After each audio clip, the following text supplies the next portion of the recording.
Welcome to News from the Heart with Swami Chetanananda. I'm Heather George, and today I have the privilege of speaking with Swami Chetanananda on Rudi's birthday. Rudi, or Rudrananda, was Swamiji's guru, and on his birthday we here at the Movement Center celebrate. But I thought I would talk with Swamiji today a little bit for those of you who may not know either Swamiji or Rudi, a little bit about connecting to a teacher and his teachers and their teachers and lineage and how that works.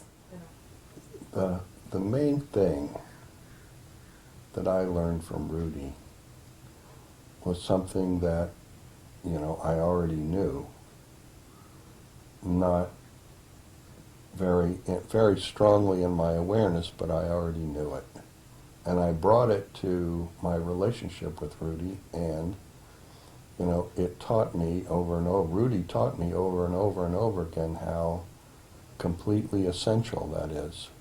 Really the main thing is, are you willing to work through your resistance and overcome your resistance and make the effort to connect inside yourself every day is really the main thing. And then, the rest of it rolls out from inside you. Well, not all of it, but what's available for most people will roll out inside you. Yeah. Rudi grew up under Muktananda, who seemed to be very resistant to teaching anybody anything. And my suspicion is that, I have no idea Rudi, whether Rudi really taught me anything or not, And yet he's so important to you. But because I already knew the main thing, and then the rest of it is just about, practice. Then you have people like Nityananda, who really had this. He was a connection, a doorway between this world and a whole nother world. And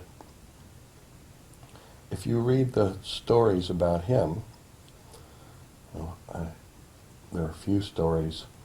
One is about a story about a woman who Nityananda said, don't go to the hot springs after midnight.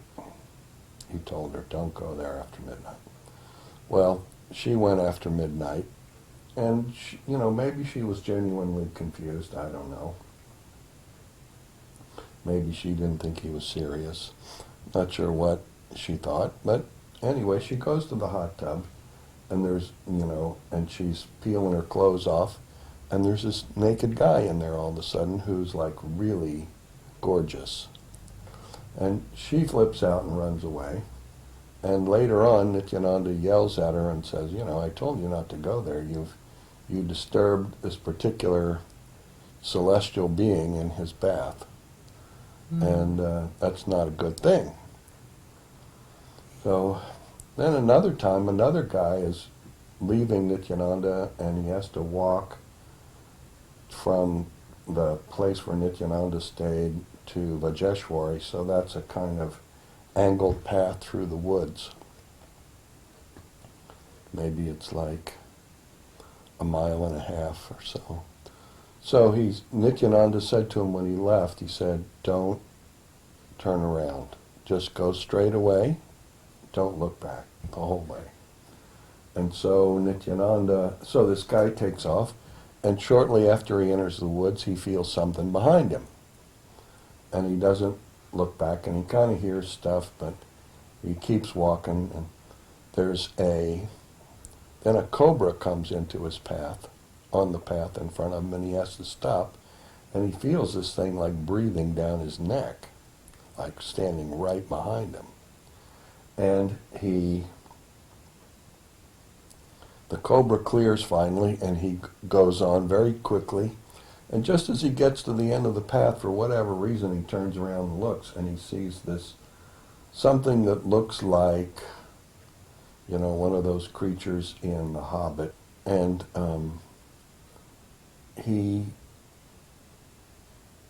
was shocked so badly by it that he ends up, stumbling into the temple or to the bus stop in front of the temple and having a stroke and getting put in the hospital for 2 months. And there are a bunch of other stories of spirits that, were operating around Nityananda, that not, many different types of spirits that were truly extraordinary and, which Chakrapani says Nityananda never taught anybody about. And so there's this whole,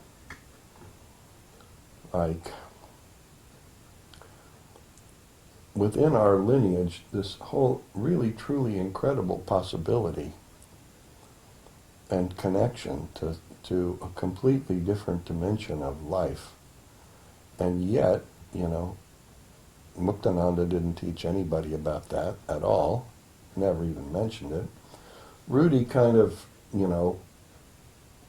suggested it publicly and privately, but when it came to a specific teaching about it, he didn't talk about it either.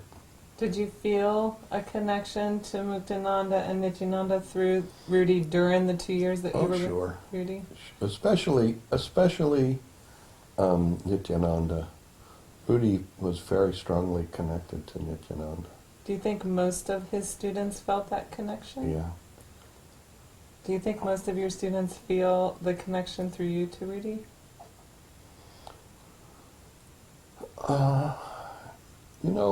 I don't think it. I think after this amount of time, that isn't exactly necessary. I think that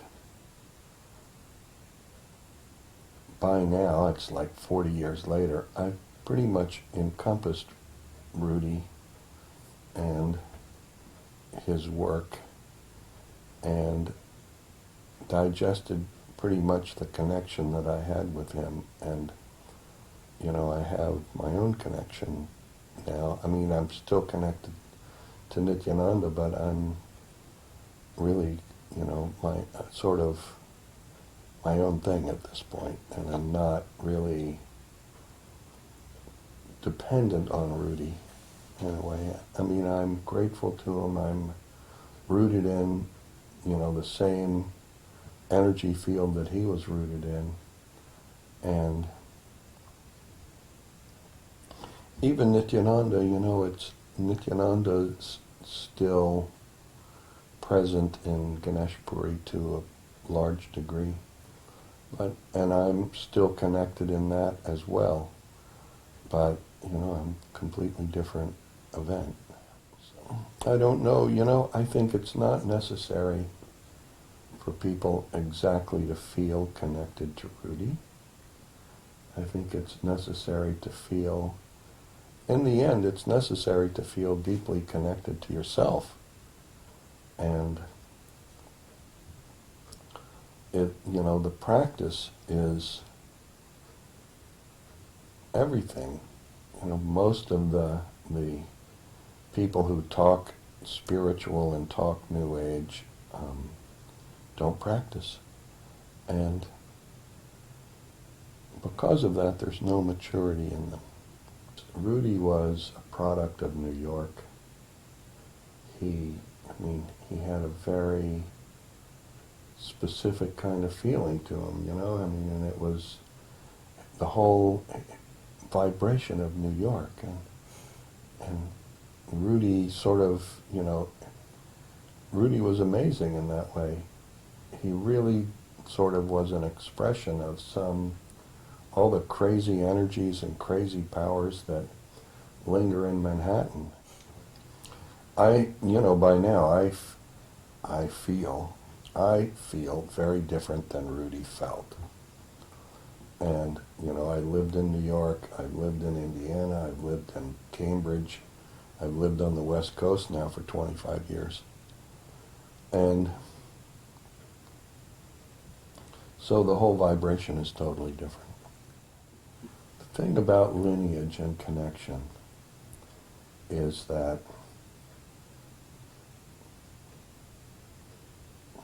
it is real.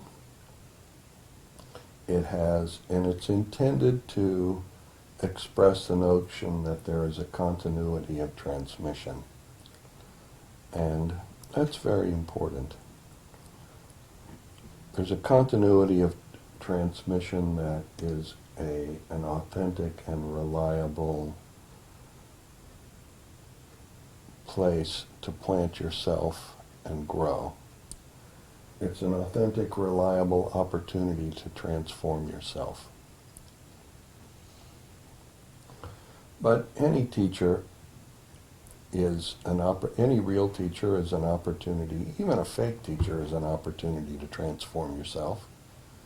And if you are understanding that, it's your opportunity and also your responsibility to engage that opportunity and transform yourself, then you'll be very successful and blessed in the company of great people.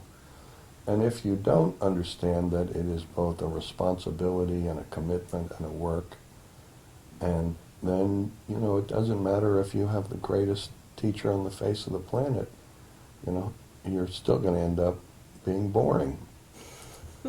So whether we have 2 years with a teacher or never come by a great teacher, right, or have 40 years with a teacher. I think, for me, I think I was really much better off when Rudi was alive, and then when he died, it's just like a 30,000-foot mountain of shit dropped on me, and it's taken me a long time to dig my way out of it. What an opportunity. Huh? Well, it didn't kill me, and it has made me stronger. But the main thing is, in my view, the main thing is you have to be willing to work and committed to work. And the main thing is you have to make the effort to open your heart. You have to lift your spirits and open your heart every day and find in yourself the connection, the strand of connectedness that is present between you and your teacher. And if you can find that strand and slowly internalize it, and then, you will digest everything, all of the energy that is available to you there, and ultimately come into your own. And, but it is really about loving and being loved. And there is no space in any of it for complaining or critical or negative. There's no space for that. There's no space for doubting, and there's no space for fear, and there's no space for whining. If you make the effort to find that connectedness, to lift your spirits and open your heart and find the connectedness, then there will be a space for you, and there will be, a moment in time where, you will be blessed and everything will come together for you, and you will receive from your teacher exactly what you need. And if you don't, if you get caught in the doubting and the negative and the whining and the this thing and that thing, you'll just be lost. The whole test over and over and over again is to be clear. And that clarity is about love and connectedness.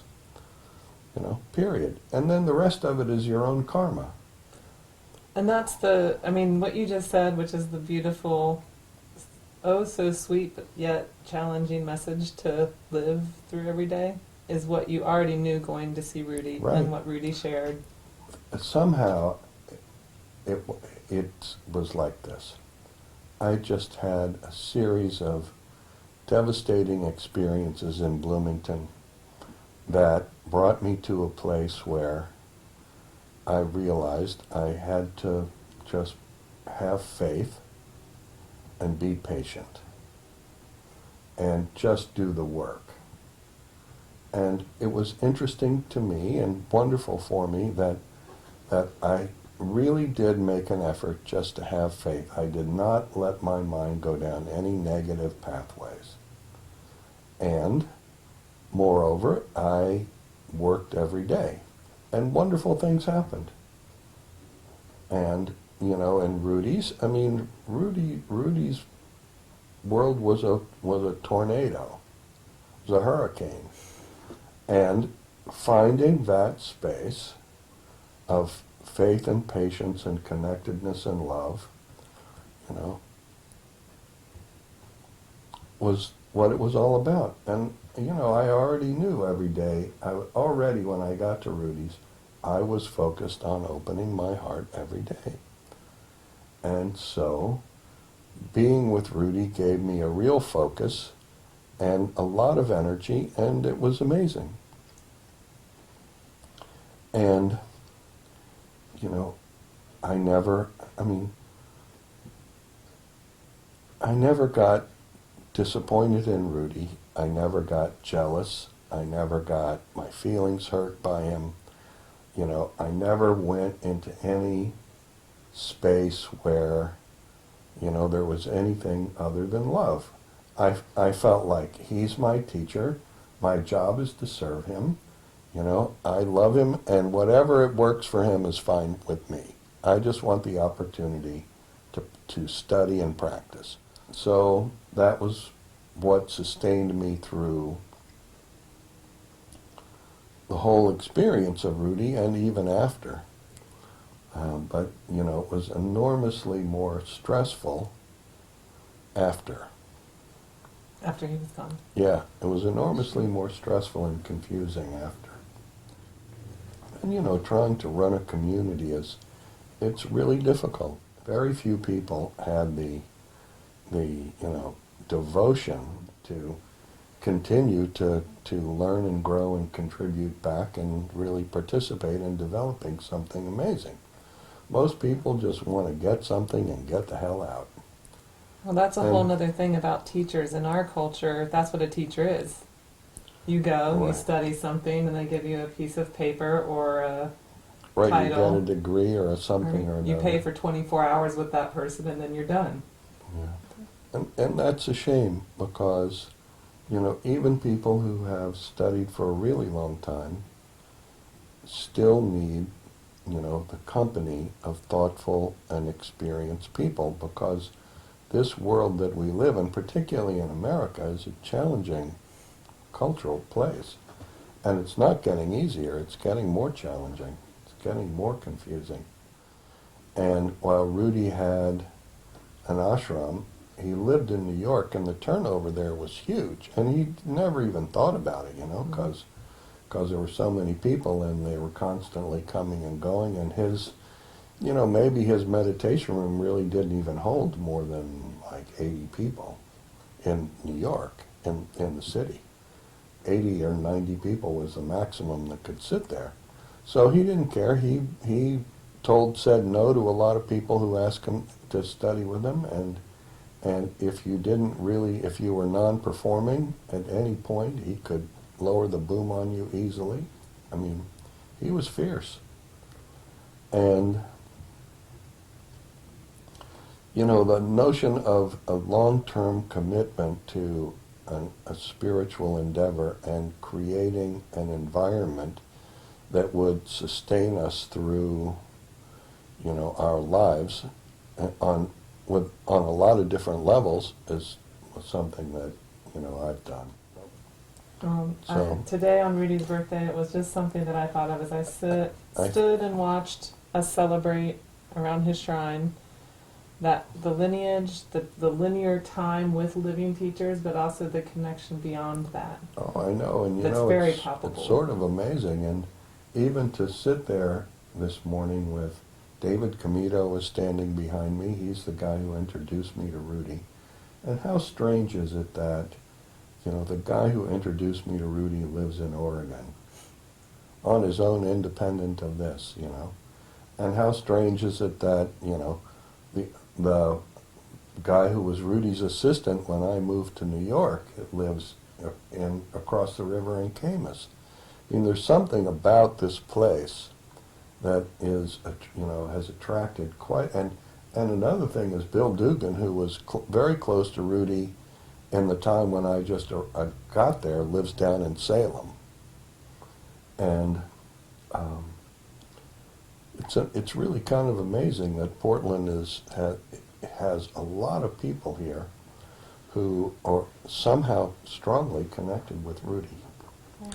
So this morning, having those people, having David there, having Govind stand across from me. Well, Govind was my friend in Bloomington from 1968.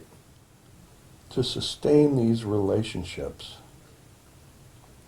to, sort of encounter all the different peculiarities and limitations and struggles of people personally, and still be able to sustain a community, teaches you about how completely pointless criticizing anybody is, and how, people don't need criticism, and they don't need complaining, and they don't need anybody's judgment.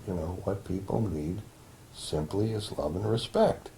And, in a world in which people are loving and respecting one another, everybody will, in their own time, excavate their connection to themselves and activate that connection in contact with a teacher and grow and become the finest person they can be.